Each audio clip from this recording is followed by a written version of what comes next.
اب آپ اندازہ لگائیے 13 رجب کے ہم قریب ہیں، جملہ کہنے کو دل چاہ رہا ہے، اور وہ جملہ یہ ہے، اگر انسان خلوص دل سے اللہ کو راضی کرنے کے لیے 12 رکعت نماز پڑھ لے تو یہ نماز محشر تک کام آئے۔ تو اگر خلوص دل سے علی سے محبت کر لی جائے تو یہ محبت کہاں کہاں کام آئے گی۔ ماہ رجب کے اعمال میں سے ایک بہترین عمل جس کے لیے روایت وارد ہوئی ہے کہ ماہ رجب کے آپ 3 دنوں کو بغیر روزے کے نہ چھوڑیں۔ اب وہ 3 دن کون سے؟ جمعرات، جمعہ، سنیچر۔ یہ 3 دن ایسے ہیں جن کو آپ بغیر روزے کے نہ چھوڑیے۔ جو بھی جمعرات، سنیچر 3 دن کے لیے اللہ ان 3 روزوں کی بدولت آپ کو 900 سال کی عبادت کا ثواب تمہارے نام اعمال میں لکھ۔ 900 سال کی عبادت کا ثواب تمہارے نام اعمال میں لکھتا ہے اگر کوئی انسان جمعرات، جمعہ اور سنیچر کا روزہ رکھے۔ تو ایک تو یہ رجب ہی قابل احترام اور رجب کی لیلۃ الرغائب قابل احترام، اور اس کے علاوہ کہتے ہیں یہ لیلۃ الرغائب کے اعمال سب سے زیادہ ہیں گناہوں سے انسان کو پاک کرنے کے لیے۔ یعنی بندہ بالکل ایسے ہو جاتا ہے جیسے ماں کے پیٹ سے ابھی پیدا ہوا، سارے گناہ انسان کے معاف ہو جاتے ہیں۔ اس لیے کہ ایک تو ثواب مل رہا ہے آپ کو ولی خدا کی رات کا، اس لیے کہ جمعے کا دن مخصوص ہے ہمارے اور آپ کے امام زمانہ اجل اللہ فرجہ، اس امام سے مخصوص ہے، تو لہٰذا اس میں زیادہ سے زیادہ صلوات آپ پڑھیے، زیادہ سے گھر جائیے، گھر جانے کے بعد تسبیح صلوات پڑھیے، جتنا ہو سکے سب سے بہترین عمل ہے صلوات، خصوصاً شب جمعہ میں۔ اور زیادہ تاکید کی گئی مثلا دعائے کمیل، تو دعائے کمیل تو انسان پورے سال پڑھتا ہے، لیکن ماہ رجب کی جو جمعرات ہے اس میں دعائے کمیل کی اور زیادہ تاکید ہو جاتی ہے، اس لیے کہ دعائے کمیل میں مولا کائنات نے اس دعائے خضر میں آپ کو سمجھایا کہ آپ کا کانٹیکٹ اللہ سے مضبوط کیسے ہوتا ہے۔ جتنا تکبر کرتے چلے جاؤ گے خدا سے رابطہ ٹوٹتا چلا جائے گا، جتنا انکساری پیدا کرتے چلے جاؤ گے اللہ سے رابطہ مضبوط ہوتا چلا جائے گا۔ تو لہذا دعائے کمیل اللہ سے رابطے کو مضبوط کرنے کے لیے ہے، اور اس دعائے کمیل میں ایک چیز کی طرف اشارہ ہے، بس وہ سن لیجئے کیا ہے۔ وہ اشارہ ہے کہ آپ جب دنیا میں آئے، ہمارے یہاں ایک محاورہ مشہور ہے، بندہ اکیلا آیا تھا اکیلا جائے گا، کہتے نہیں کہتے؟ کیا محاورہ مشہور ہے کہ بندہ اکیلا آیا تھا اکیلا جائے گا؟ محاورہ صحیح نہیں ہے، یہ بات صحیح نہیں ہے کہ اکیلا آیا تھا اکیلا جائے گا، نہیں، نہ اکیلا آیا ہے نہ اکیلا جائے گا۔ آپ کہیں گے کیسے؟ اس لیے کہ اللہ جب آپ کو پیدا کرتا ہے تو آپ کے ساتھ آپ کے دوش کے اوپر 2 فرشتوں کو بھی پیدا کرتا ہے، اور یہ 2 فرشتے آپ کے دوش پہ بیٹھے رہتے ہیں اور یہ آپ کے نامہ اعمال کو لکھتے رہتے ہیں۔ ایک عمل جو بھی آپ نے کیا کوئی ان سے مس ہونے والا نہیں ہے، کوئی عمل ان سے باقی رہنے والا نہیں ہے۔ کبھی آپ یہ سمجھیں کہ نہیں کچھ ایسے بھی ہیں جو ان کے بغیر ہم کر لیں گے، نہیں، اسی لیے اللہ نے ان کے باڈی نہیں رکھی، فرشتے کے باڈی نہیں ہے، اس لیے کہ اگر باڈی ہوتی تو ہر آدمی کے کندھے پہ 2 بیٹھے ہیں۔ اب ایک آدمی سے اپنا بوجھ نہیں چل رہا بھائی، اب یہ 2 بوجھ اور لے کے چلے گا آدمی، لیکن نہیں، اس آدمی کے کندھے پہ 2 آدمی ہیں، 2 فرشتے ہیں، اور یہ فرشتے اس لیے ہیں تاکہ آپ کے نامہ اعمال کو ضبط کر سکیں، تحریر میں لا سکیں۔ اسی لیے دعائے کمیل میں اب چونکہ مجھے آپ انصاف سے بتائیے، اگر ایک آدمی آپ کے ساتھ لگا دیا جائے کہ یہ آدمی ہر حرکت لکھے گا تمہاری اور ہر کام لکھے گا، اور وہ آپ کو آپ کے ساتھ چلتا ہوا نظر آئے ہر جگہ، تو مجھے بتائیے اس سے آپ کو بہت زیادہ محبت ہوگی یا نفرت ہوگی؟ سوچ کے بولیے گا۔ ادھر جا رہے ہیں تو لکھ لیا، ادھر جا رہے ہیں تو لکھ دیا، فلاں جا رہے ہیں تو لکھ دیا، فلاں جا۔ اچھا آپ سمجھاتے ہیں، سمجھائے میں نہیں آتا، آپ رشوت دیتے ہیں، رشوت نہیں لیتا، تو نہ رشوت میں بہہ کے، نہ تمہارے مال میں بہہ کے، نہ تمہاری دولت میں بہہ کے، نہ تمہارے پیسے میں بہہ کے، جو بھی آپ کر رہے ہیں وہ لکھتا رہے۔ بتائیے ایمانداری سے سوچ کے بتائیے، اس سے آپ کو دشمنی ہوگی یا محبت ہوگی؟ بڑا اچھا آدمی ہے میرا سارا لکھ رہا ہے، دشمنی ہوگی بھائی، آپ نہ کہیے، میں تو کہتا ہوں دیکھیے دشمنی ہو جاتی ہے آدمی کو. ہاں آپ کو خوشی اس وقت ہوگی جب آپ نے سارے کام نیک کیے ہوں. مطلب زندگی میں آپ کی کوئی غلط کام ہے ہی نہیں، تو جب غلط کام ہے نہیں تو ڈریں گے کیوں؟ بلکہ اور کہیں گے بھائی لکھ بھائی، ہم لکھو بھائی، ہم یہ میں نے کیا یہ لکھو، اور میں نے یہ کیا یہ لکھو. اس لیے کہ لکھوانے کی فکر آپ کو ہے. اگر آپ کو لکھوانے کی فکر نہ ہوتی تو پوسٹر میں تمہارا نام نہ ہوتا. ذرا سی مجلس کرائی، کس کی طرف سے؟ کہا میری طرف سے. مسجد بنائی، کہا کس کی طرف سے؟ کہا میری طرف سے. امام باڑہ بنایا، کس کی طرف؟ لکھ دو نیچے فلاں صاحب. تو اس کا مطلب لکھوانے کا شوق ہے. اللہ جانتا تھا تجھے لکھوانے کا شوق ہے، مگر نیکیاں لکھوانے کا شوق ہے. میں ایسے 2 فرشتے پیدا کروں گا تیرے کندھے پر جو نہ تیری برائی چھوڑیں گے نہ تیری نیکی چھوڑیں گے. سمجھ رہے؟ شوق ہے نا. ایسا نہیں کہ اللہ نے وہ کام کیا جو میرے شوق کے خلاف ہے، نہیں، مگر میں نیکیاں جب لکھواتا ہوں تو نیکیوں کا مجھے لکھوانے کا شوق ہے. اب چونکہ یہ ہماری غلطیاں بھی لکھے گا، غلطیاں لکھے گا تو پرابلم ہوگی، ہم اس سے دشمنی رکھیں گے.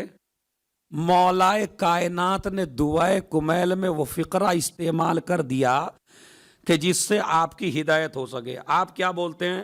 شاعرین کرام، ذاکرین کرام، علماء کرام، بولتے نہیں بولتے؟ پہلے علماء پھر کرام، پہلے شعراء پھر کرام، پہلے مہمان پھر کرام.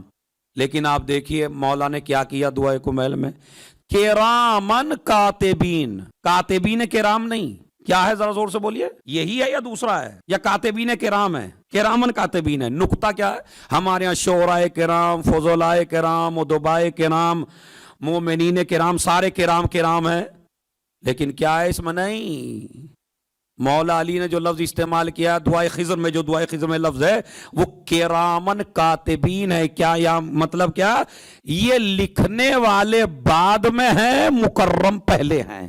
یعنی یہ لکھنے والے بعد میں ہیں اور مکرم محترم پہلے ہیں. لکھنے والے بعد میں ہیں، معصوم پہلے ہیں. یہ غلط بیانی نہیں کریں گے، یہ الٹا سیدھا نہیں لکھیں گے، یہ وہی لکھیں گے جو تم نے کیا ہے. تو مولا علی فرماتے کرامن کاتبین الذین وکلتہم بحفظ ما یکون منی وجعلتہم شہودا علی مع جوارہی. اور پروردگار ان دونوں کو تو نے گواہ قرار دیا ہے میرے اعضاء اور جوارے پر. اے پروردگار تو میرے سارے گناہوں کو معاف فرما، وما خفی عنہم، ان گناہوں کو بھی معاف فرما جو ان سے بھی مخفی ہیں. یہ مسئلہ بڑا سخت ہے، واقعاً بڑا سخت ہے. آخر وہ کون سے گناہ ہیں جو ان سے بھی مخفی ہیں؟ اچھا سوتے یہ نہیں ہے، کھانا یہ نہیں کھاتے، باڈی ان کے نہیں ہے، نیند ان کو نہیں آتی ہے. دیکھیں فلسفہ ہے بڑا گہرا ہے بالکل، کہ جب ان کے باڈی نہیں ہے، جب یہ کھانا نہیں کھاتے ہیں، جب یہ سوتے نہیں ہیں، تو کیسے کہہ دیا میرے مولا نے میرے وہ گناہ بھی معاف فرما جو فرشتوں سے بھی مخفی ہیں؟ تو اس کا مطلب ہے کچھ تو ہے.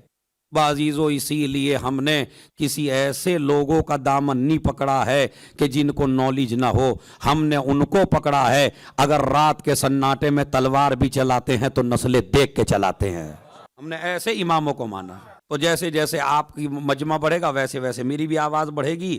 اب انشاءاللہ جیسی جیسے آپ کا مجمع ویسے ویسے میری آواز. ویسے بھی بات کو سمجھانا مین ہے، چونکہ بھاری مجلس ہے تو وہ سمجھانا چاہتا ہوں میں آپ کو. تو وہ کون سے گناہ ہیں جو فرشتوں سے مخفی ہیں؟ اب یہ مسئلہ حل نہ ہوتا اگر صادق آل محمد امام جعفر صادق علیہ الصلوۃ والسلام ان کی ایک حدیث ہے، خدا کی قسم سنیے. حدیث کیا ہے؟ حدیث یہ ہے کہ ایسا بندہ جس سے کبھی غلطی نہیں ہوتی، کبھی گناہ نہیں ہوتا، کبھی خطا نہیں ہوتی، ایک دن اتفاق سے شیطان کے بہکائے میں آ گیا اور شیطان نے اس کو بہکا لیا اور وہ شیطان کے بہکائے میں آ کے گناہ کر بیٹھا. تو امام فرماتے ہیں اللہ اس وقت ان فرشتوں کو جو کندھوں پر ہیں انسان کے دوش سے اٹھا لیتا ہے تاکہ میرے اس بندے کے گناہ کا پتہ یا مجھے رہے یا اسے رہے، ان گناہوں کا پتہ ان فرشتوں کو بھی نہ رہے جو دوش پر بیٹھے ہیں.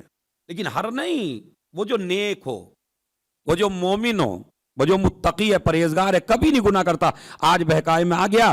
تو اسی لیے جب کوئی گناہ کرتے ہیں اور گناہ کرنے کے بعد فرشتہ کہتا ہے لکھ دوں، آواز قدرت آتی ہے 7 گھنٹے انتظار کر۔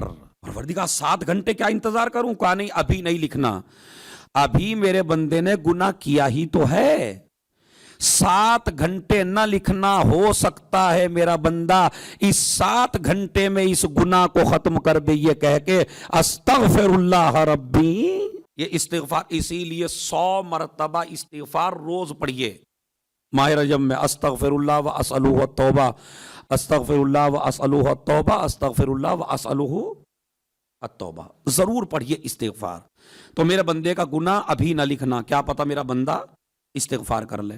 تو کل ملا کے مسئلہ کیا ہوا کہ یہ فرشتے، ان سے آپ کو دشمنی نہیں ہونی چاہیے۔ اب میں یہ آج بتاؤں گا کہ یہ فرشتے کہاں کہاں کام آئیں گے آپ کے۔ تو ایک تو یہ فرشتے لکھتے ہیں، اور یہ فرشتے جب انسان مرنے لگتا ہے، دیکھیں کتنے کام کے ہیں یہ، جب انسان مرنے لگتا ہے تو ان کو احساس ہو جاتا ہے کہ یہ بندہ اب جانے والا۔ تو جب بندہ مرنے لگتا ہے تو یہ فرشتے اللہ سے کہتے ہیں پروردگار ہم اس سے مانوس ہو گئے تھے، مومن سے، ہم نے اس کی ساری نیکیاں لکھی ہیں، اب یہ تو جا رہا ہے، تو اسے اپنے پاس بلا رہا ہے، اب یہ بتا ہمارے لیے کیا حکم ہے، ہم کیا کریں؟